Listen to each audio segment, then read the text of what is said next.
It is a national menace, this Klan. It knows no party. It knows no country. It knows only bigotry, malice, and terror.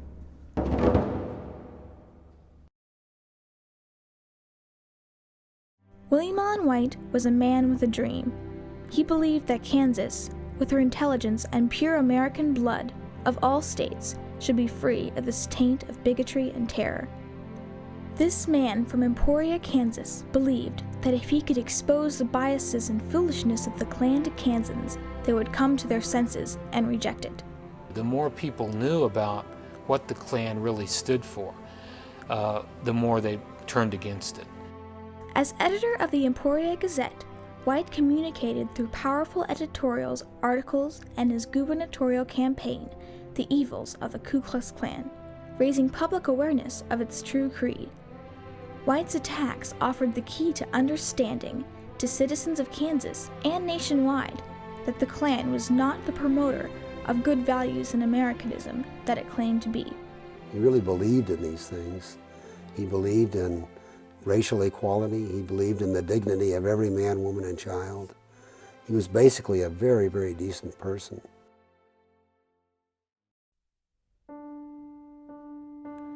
William Allen White was born in 1868 in Emporia, Kansas.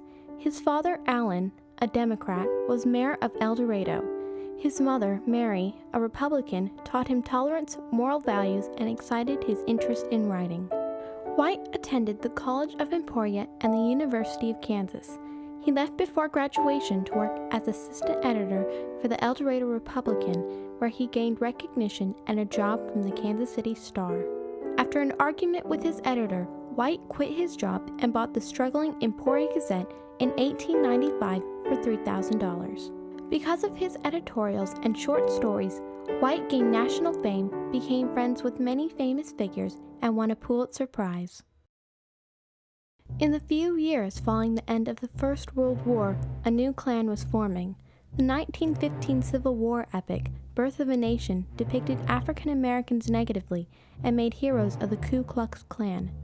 As a result of the movie and the changing social trends, a second Klan began to emerge. And a great concern that the country was being engulfed by and overrun by foreign-type people, people who didn't quite fit in. When the Klan was started in 1915 by William Simmons, many people saw it as a refuge for their concerns. The Klan claimed to stand for the tenets of the Christian religion, white supremacy, limiting immigration, and freedom of speech and press. After paying a $10 membership fee, only white male Gentiles could join. In 1921, the Klan launched a membership drive, sending organizers to Kansas. In the early 1920s, local Klan groups operated in nearly every town in the state.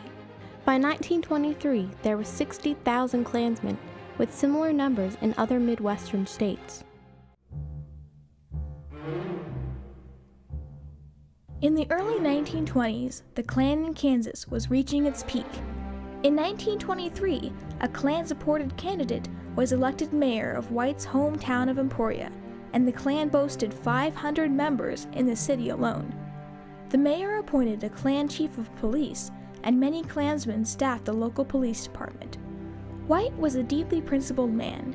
It was the belief of his generation that Kansas had been founded on the principle of abolishing slavery and bigotry. When he realized that an organization such as the Klan was gaining power in Emporia, he believed he was obligated to fight it.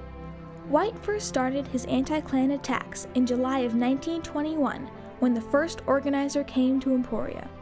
White's early editorial attacks were timid and infrequent, but they helped establish the foundation for his fight against the KKK.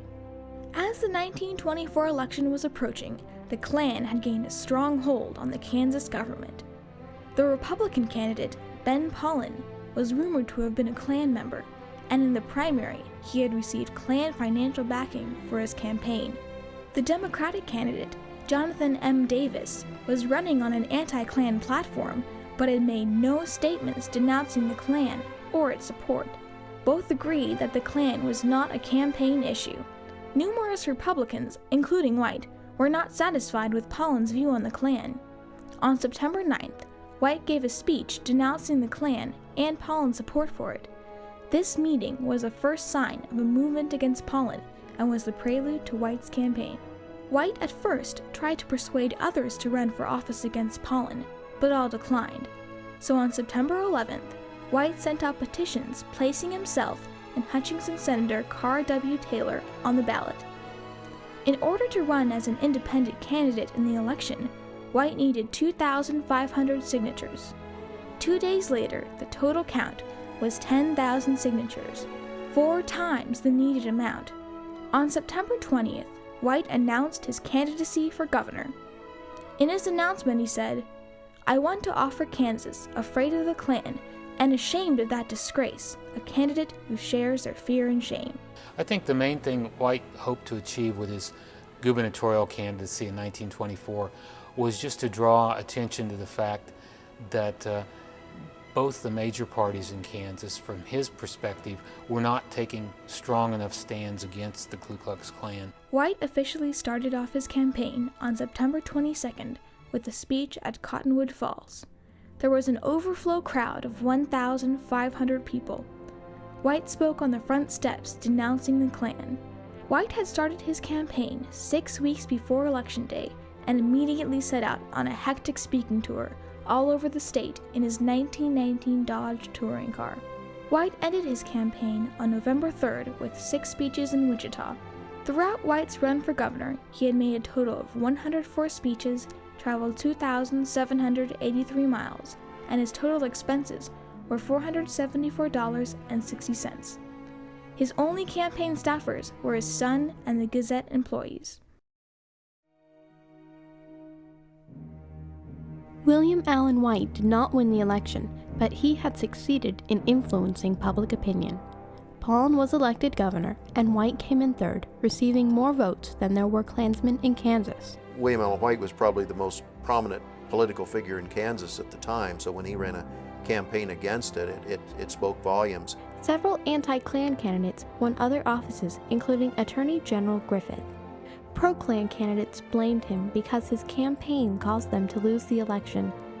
Among the most important outcomes of White's campaign were the letters from minorities who received better treatment after his fight. With White's efforts, Governor Henry Allen was able to make a legal case against the Klan. In 1925, the state Supreme Court ruled that all organizations needed a charter to function. The state Senate passed a bill that exempted the Klan from the charter. The House narrowly defeated the bill, making Kansas the first to legally outlaw the Klan. White knew that his fight did not end with the campaign. He continued writing anti-Klan editorials for the next few years, totaling more than 200. In 1940, the president appointed him to chair the Committee to Aid the Allies, fighting the Nazis and the fascist hate groups, while keeping the U.S. out of the war. White died on Kansas Day, 1944, at the age of 75. While there is still a Klan today, it was formed during the Civil Rights era and is not as mainstream as the earlier Klan. It has never regained the respectability it had before White's campaign. White stood alone. I mean, he is to this fight something what Winston Churchill was doing, leading the British against the Germans in 1940. He really stood alone, and certainly there were some efforts in other parts of the country, but I don't think anything comparable to what White did. White was able to offer the public the key to understanding the secret agendas of the Ku Klux Klan. Because of his communication, he was able to free Kansas of the taint of the Klan. Through his amazing persistence, White continually pounded his message, influencing the opinions of his readers. Because of White's continued efforts, he felt he had defeated the Ku Klux Klan. As White once said, the Ku Klux Klan in Kansas is a busted community. Now its endorsement is a liability. Kansas is free.